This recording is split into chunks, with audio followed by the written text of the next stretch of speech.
नमस्कार दोस्तों, कथा वाचन में आप सभी का स्वागत है। इस वीडियो में हम आपको कार्तिक महात्म्य का नवा अध्याय सुनाएंगे। अगर आपको यह वीडियो पसंद आए तो प्लीज़ इसे लाइक, शेयर, सब्सक्राइब करना ना भूलें। राजा पृथु ने कहा, हे मुनिश्रेष्ठ नारद जी, आपने कार्तिक माह के व्रत में जो तुलसी की जड़ में भगवान विष्णु का निवास बताकर उस स्थान की मिट्टी से पूजा करना बताया है, अतः मैं श्री तुलसी जी के महात्म्य को सुनना चाहता हूँ। तुलसी जी कहाँ और किस प्रकार से उत्पन्न हुई, यह बताने की कृपा करें। नारद जी बोले, राजन, अब आप तुलसी जी की महत्ता और उनके जन्म का प्राचीन इतिहास सुनिए।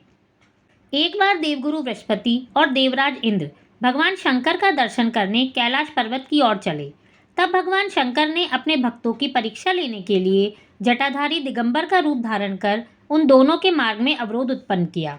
यद्यपि वह तेजस्वी, शांत, लंबी भुजा और चौड़ी छाती वाले गौर वर्ण अपने विशाल नेत्रों से युक्त तथा सिर पर जटा धारण किए वैसे ही बैठे थे, तथापि उन भगवान शंकर को ना पहचानकर इंद्र ने उनसे उनका नाम व धाम आदि पूछते हुए कहा कि क्या भगवान शंकर अपने स्थान पर है या कहीं गए हुए हैं। इस पर तपस्वी रूप भगवान शिव कुछ नहीं बोले। इंद्र को अपने त्रिलोकीनाथ होने का गर्व था। उसी अहंकार के प्रभाव से वह चुप किस प्रकार रह सकता था। उसने क्रोधित होते हुए उस तपस्वी को धुड़क कर कहा, अरे, मैंने तुझसे कुछ पूछा है, तू उसका उत्तर भी नहीं देता।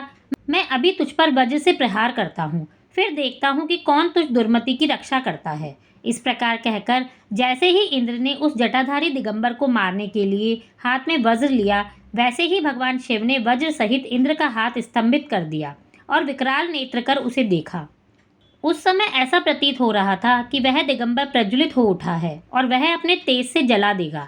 भुजाएं स्तंभित होने के कारण इंद्र दुखित होने के साथ साथ अत्यंत कुपित भी हो गए, परंतु उस जटाधारी दिगंबर को प्रज्वलित देखकर बृहस्पति जी ने उन्हें भगवान शंकर जानकर प्रणाम किया और दंडवत होकर उनकी स्तुति करने लगे।